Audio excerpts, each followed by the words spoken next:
and good day. My name is Jürgen Steinmetz from eTurboNews, and this is a breaking news update. For more news updates and shows, please go to youtube.com/travel news group. youtube.com/travel news group. Here's our update.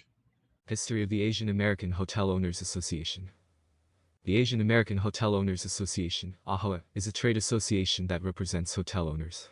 As of 2022, AHOA has approximately 20,000 members who own 60% of the hotels in the United States and are responsible for 1.7% of the nation's GDP. More than 1 million employees work at AHOA member-owned hotels, earning $47 billion annually, and provide 4.2 million U.S. jobs across all sectors of the hospitality industry. Indian Americans in the hotel and motel industry early on faced discrimination, both from the insurance industry and from competitors, placing American-owned signs outside their properties to take business from them. Another group of Indian hoteliers was created in Atlanta in 1989 to address discrimination issues and increase awareness of Asian Americans working in the hospitality industry under the name Asian American Hotel Owners Association. The Asian American Hotel Owners Association was originally founded to fight racism. As early as the mid-1970s, Indian Americans hoteliers faced discrimination from banks and insurance carriers.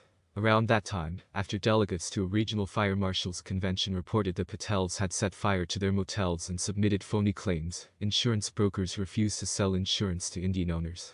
To fight this problem and other forms of discrimination, the Mid-South Indemnity Association was formed in Tennessee.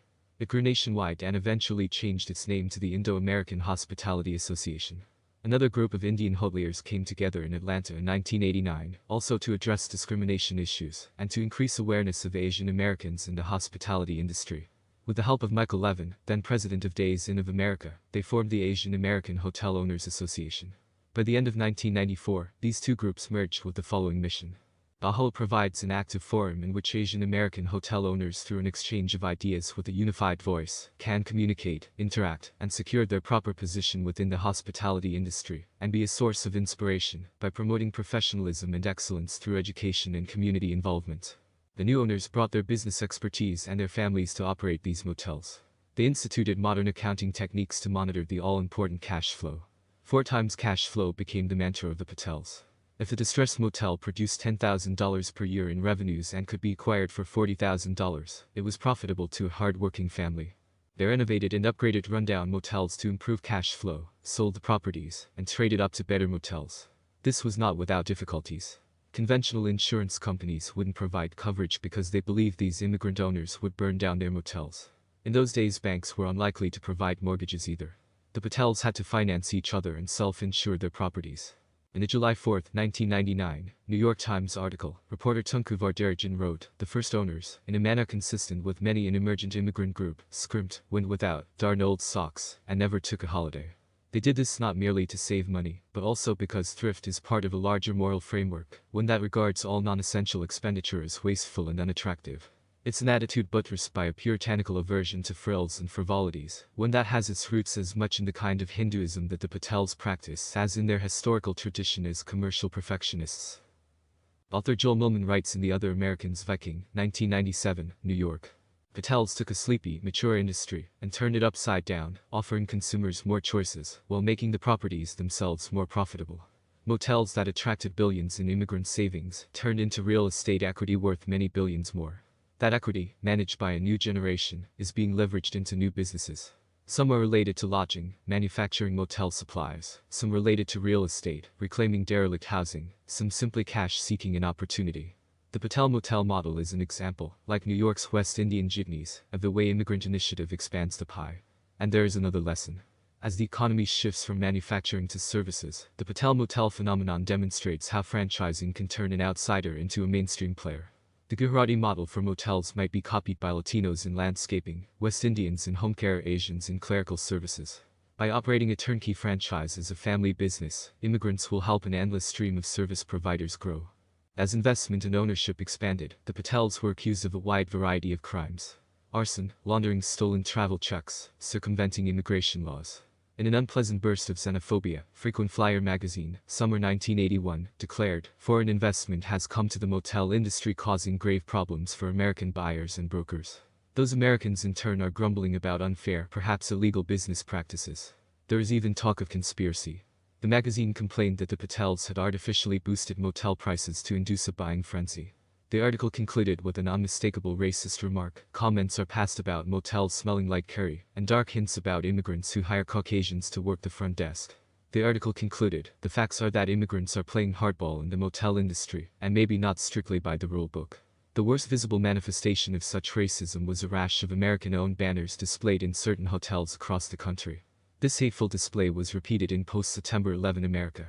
In my article, How American-Owned Can You Get? Lodging Hospitality August 2002, I wrote, in post-September 11 America, signs of patriotism are everywhere.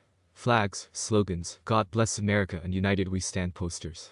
Unfortunately, this outpouring sometimes oversteps the boundaries of democracy and decent behavior. After all, true patriotism encompasses the best features of our founding documents, and the very best of America is reflected in its diversity. Conversely, the worst if reflected when any one group attempts to define American in their own image. Unfortunately, a few hotel owners have attempted to describe their own peculiar version of American.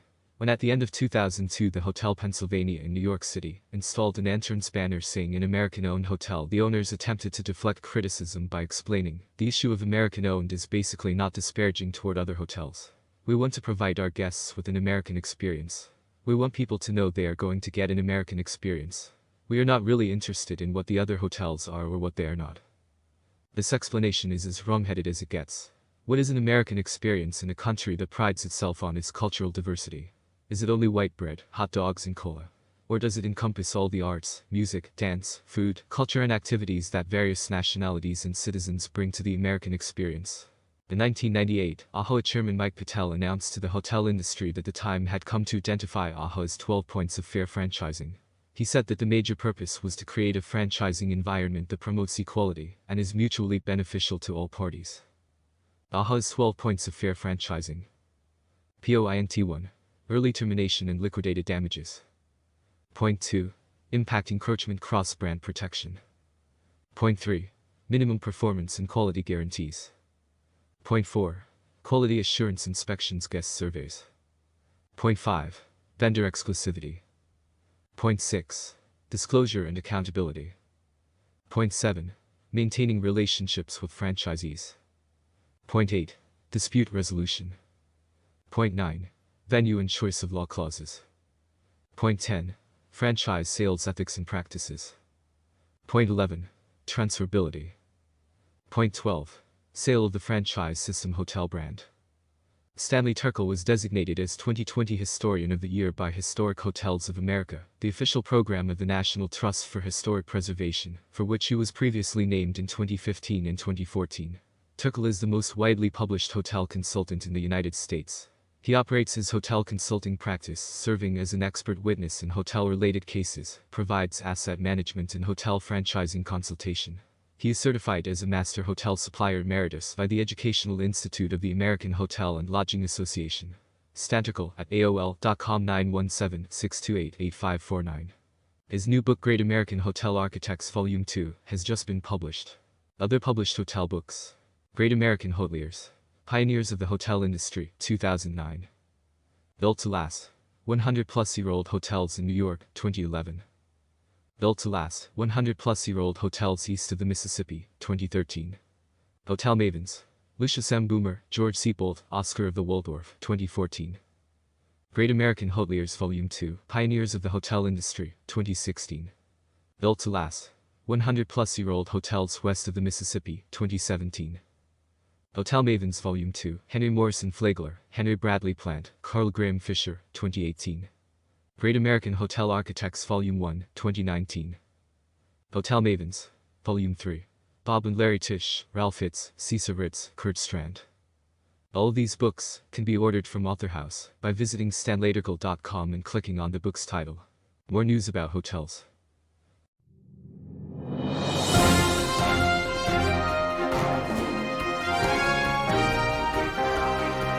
Thank you for listening to our news update. There's more on youtube.com/travel news group, or you can read us, of course, in going to our news portal at eTurboNews.com or travelnews.online.